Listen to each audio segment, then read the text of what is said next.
final part of my Sponza demo, actually showing the classes being used. So what I've got here is a standard sort of Qt OpenGL demo that I use for most of my programs, and I've added two classes, MTL and a pointer to MTL, grouped object, and I've called it mModel. And then in my initialized gel, I've got a few shaders, well, one shader that I'm loading, which I'll go into a bit later.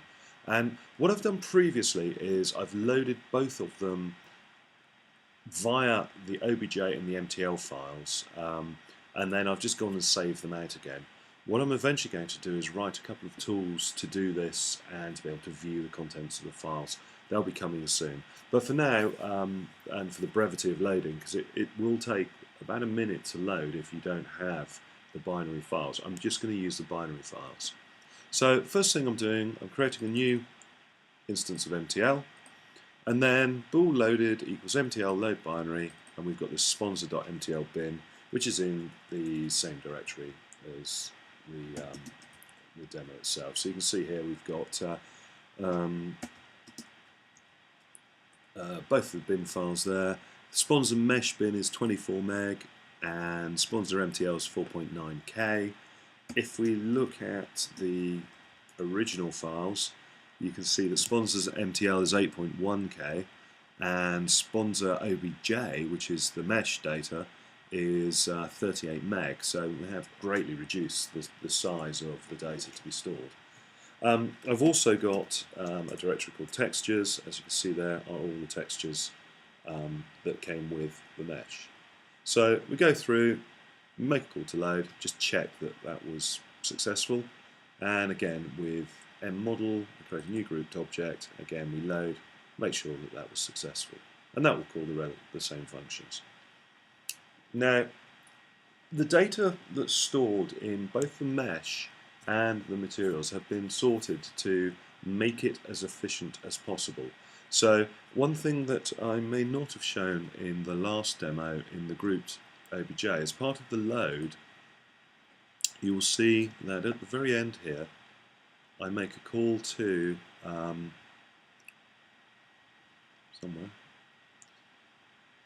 a method to sort the data in the sorry, it's in the constructor, to sort the data in the stud vector of the class. So here we go, I load in all the mesh and everything else, and I'll push back the final mesh. Then I just make a call to stud sort on the messages going from begin to end.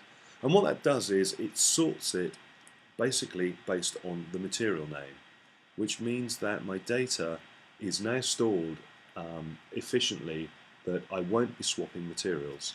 So to draw, I loop from 0 to end, where that's the number of meshes.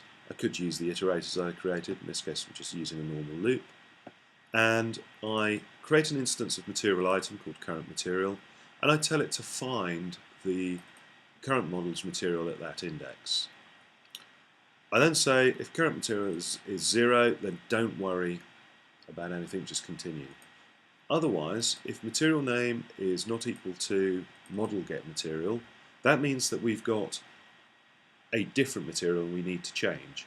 So in which case I get the material at that index, and at the moment I'm just binding the map KD texture and setting up some basic texturing, creating an instance of my shader. I'm passing in the value of KA, which I've read from the material file, and the value of transparency that I've read from the material file, and then I'm drawing at that index. If I run this, you'll see that it loads incredibly quickly. The slowest part of the loading routines are actually going to be the loading of the textures, which do take quite a long time. Once this is compiled, I've obviously changed a couple of bits in the code. There's quite a few warnings I need to clear up as well, some of which are from Qt rather than my code, but still needs a little bit of a tidy up. And it should, there you go. So it's loading the textures now, and they're all roughly 1K textures. There's a few smaller ones there. I think there's 37 unique textures in this data set, and once they are all loaded in, we should see that the mesh itself is incredibly quick to load.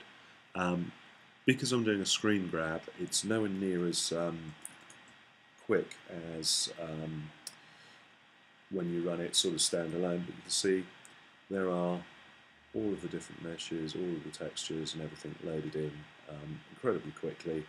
I've got a very basic shader here, because obviously this is a demo for students to be able to do different things with. So just to sort of show the flexibility of this, if we were to load the Sponza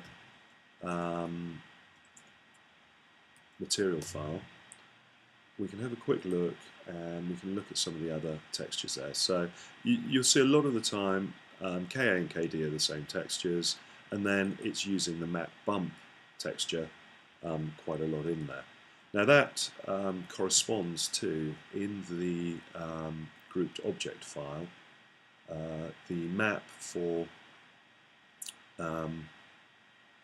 sorry, not the grouped object file, in the MTL file, the map for this identifier here.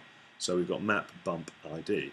So if I go through and change in my drawing routine, instead of using the map KD ID, I use map underscore bump ID.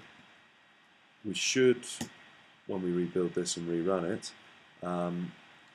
get the ID for the normal maps which are being loaded, which again at present I'm not using. That's left open as a, spelled it wrong as well, that's being left open as an exercise for students to actually go through and calculate binormals and bitangents for it, so that you can use it. But the framework is now there. All the hard work of parsing and sorting and storing all of this data has already been done. And you can see we're just going through the load of the textures again, and eventually we should get to the stage where the model is loaded, and we'll get the normal map textures instead of the, there we go.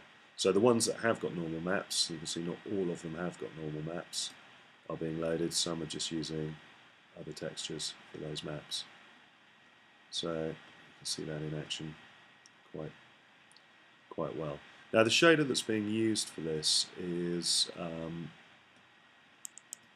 very trivial. It's just using the, I'll just go back here, that KD and KI, is using the following. It's got a vertex shader that has invert, in normal and UV map to it. Model view projections being passed through, and then we're passing through to the next shader the UVs. So GL positions multiplied by model view projection matrix, and my frag color is going to be KA and transparency multiplied by texture.